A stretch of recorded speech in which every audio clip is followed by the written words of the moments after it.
Okay.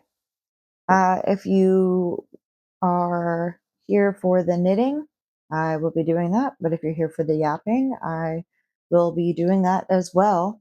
And I really just wanted to start kind of podcasting my experience in life as somebody who has been chronically ill my entire life, but only recently rather diagnosed with a condition that has allowed physicians to take me more seriously and has taught me loads more about my body than I ever thought I was going to find out. And some of it's scary and some of it just makes sense.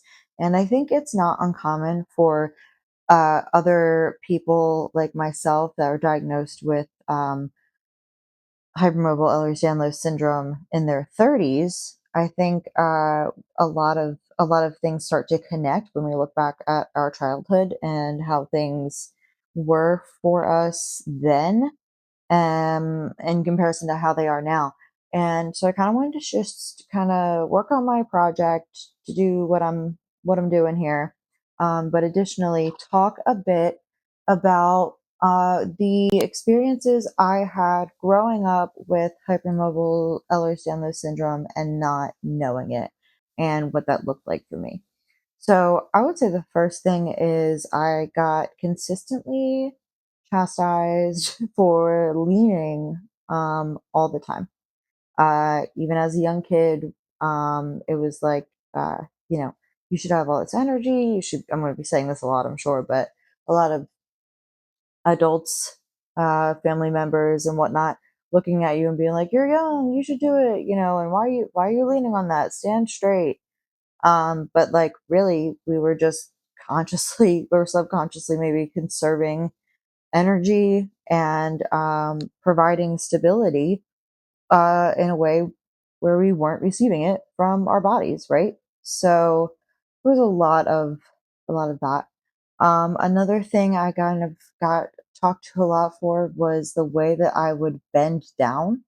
I heard a lot of people say, like bend your knees, bend at your knees, right? But of course, my hypermobile ass just falls over sideways like this, right? We bend at the hips and just hit the ground, gravity force, like a hinge, like a wonky hinge. Um, and so yeah, I was always kind of told like I was just like not moving my body in the right way.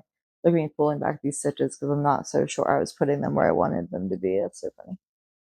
Whatever, I'll get there.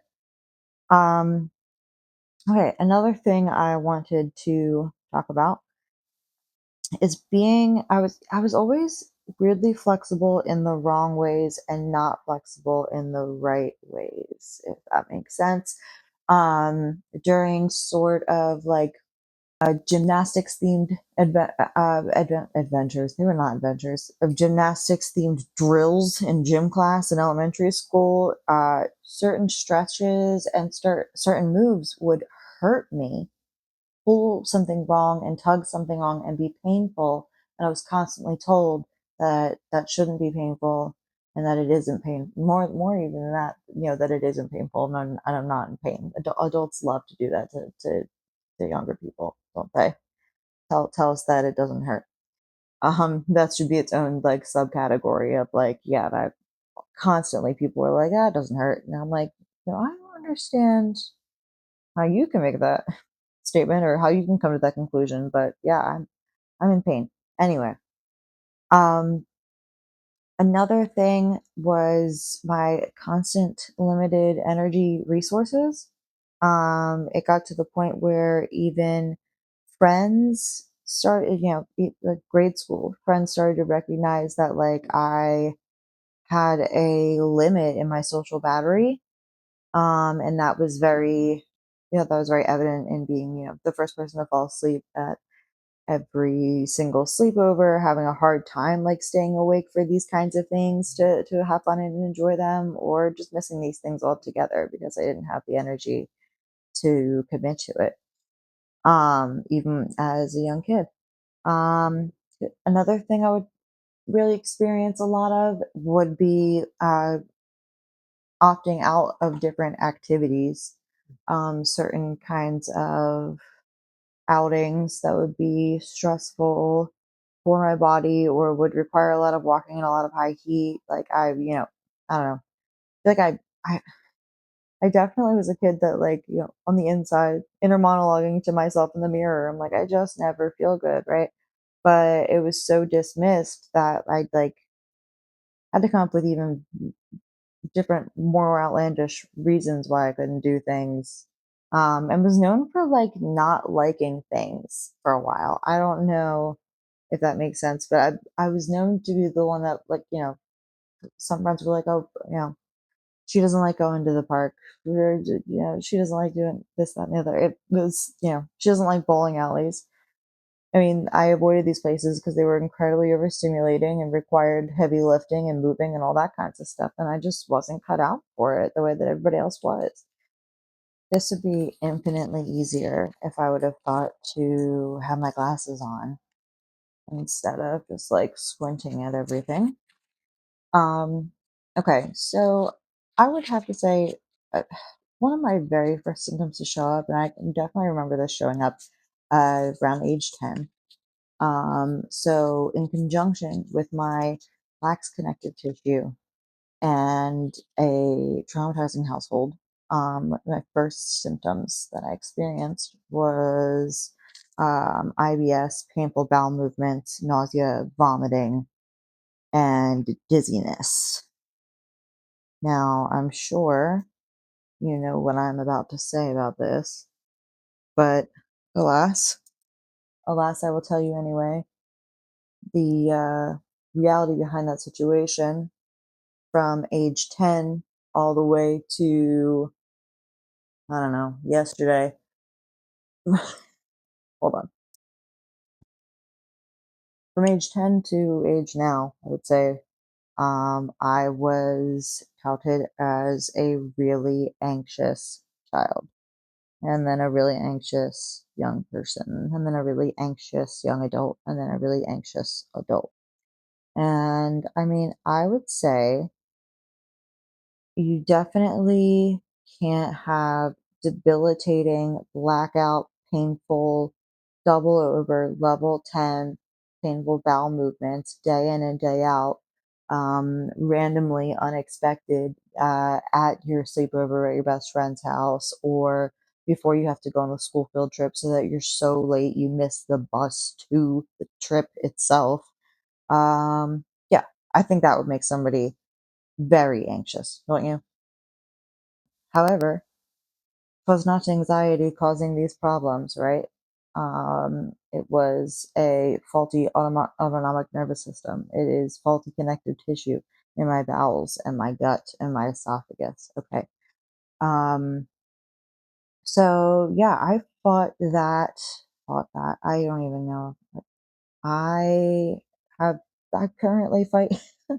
I spend my entire life every day waiting for another painful trip to the bathroom. It's just how it is for me now. It's been 30, nearly 32 years of it. So I've become quite accustomed to it. But me as a child, man, I was, people thought I was hiding in the bathroom to avoid things or, kind of just conceptualizing this whole idea for some wacky reason.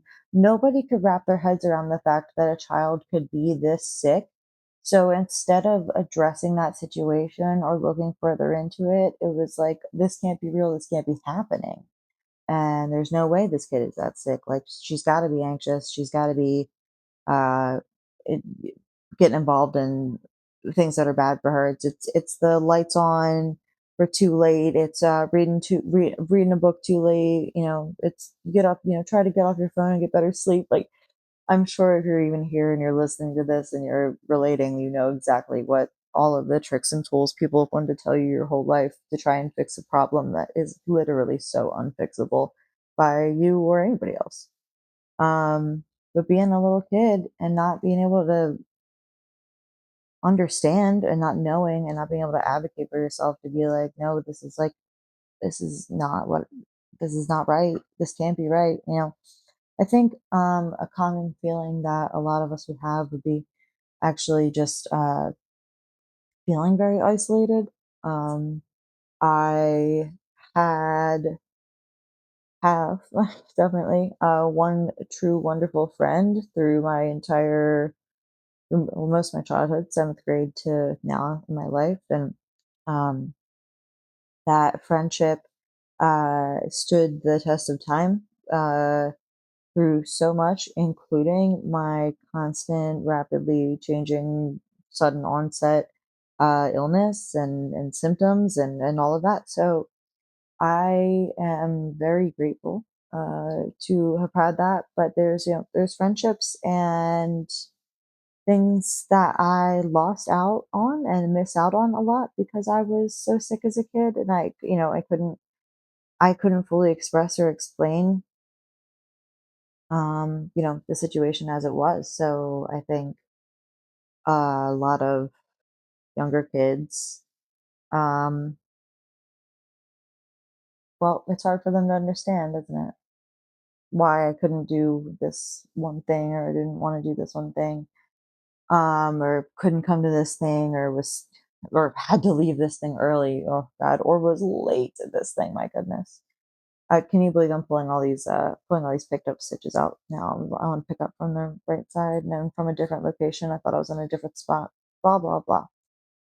Um, but yeah, I definitely think I think even now it's possible in my life that I've been considered to be a bad friend for not being able to fulfill certain obligations or having to leave things early or showing up to things late or not being able to be there at all. Um, I think that is, well, I mean, hopefully you can't relate, but if you can relate, I see you, and that sucks. And the real ones are the real ones, aren't they? Like, aren't they? Um, yeah, so let me restart this stitch, picking up on the right side. Intermission, intermission, blah, blah, blah, blah. Um, I think another common experience happened with, uh, growing up with HEDS and not knowing it, constantly doing things wrong somehow.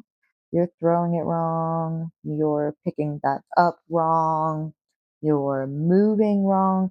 I don't know. I know there are some HEDS folks who are like, they've been like dancers and like gymnastics and ballet and things like that. I have never been very well coordinated. Um, I've been considered gangly most of my life, especially when I was in my teenage years and I was all arms and legs and teeth.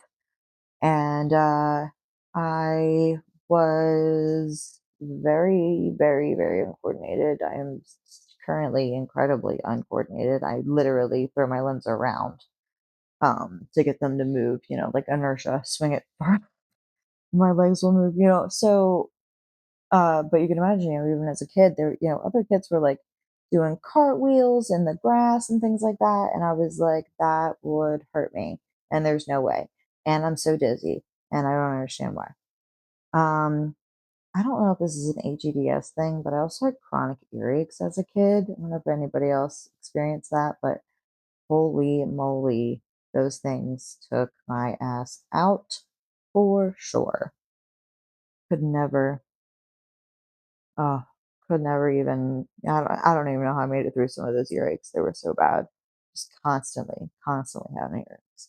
Even now I get earaches, but they usually coincide with migraines. So yeah. But we're not talking about right now. We're talking about little kid style. In a constant effort to try and remedy me, I was on a billion different kinds of ridiculous diets as a kid.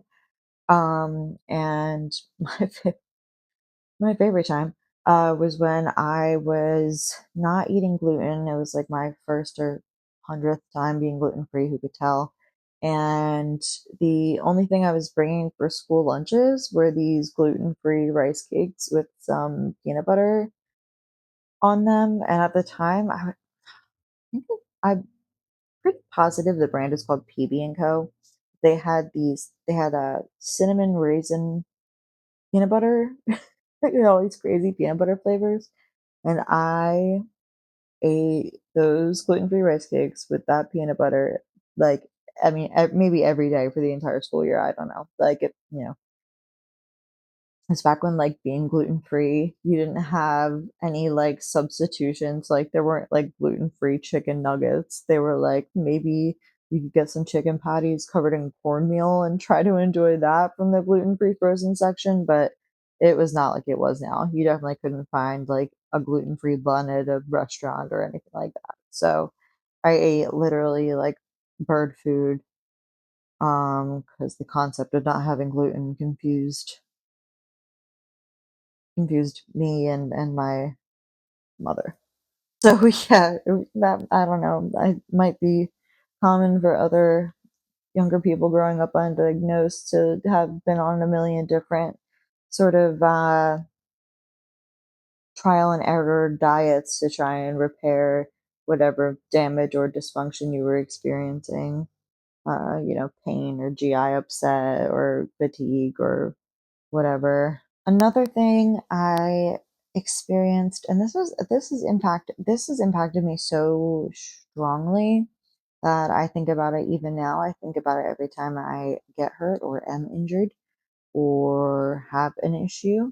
And that is I would get hurt in rather obscure ways, right?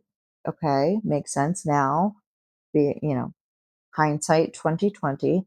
However, I would get injured in obscure ways, and I had a hard time getting the people around me or the people that birthed me to really understand the fact that I was injured, even though that seemed improbable. Let me give you an example. I was on the playground.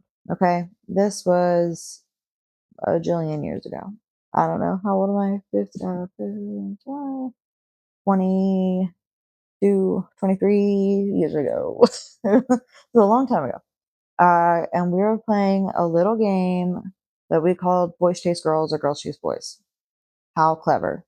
What an amazing job we did naming this game. If somebody on the opposite team tagged you or any of us on the other team, then the game immediately switched. Okay. So what this look, I'm putting my knitting down, like getting real serious to tell you about this. What this meant was I could be running from somebody, right? And they are trying to get me. And then immediately somebody else somewhere on the playground gets tagged and the team switch and they shout out, "It's Crushes Boys." You swing around and you're trying to get to your previous pursuer as quickly as you possibly can. Well, I was in this scenario playing this game and I spun around when the team switched and basically just like full body bumped into the kid standing in front of me.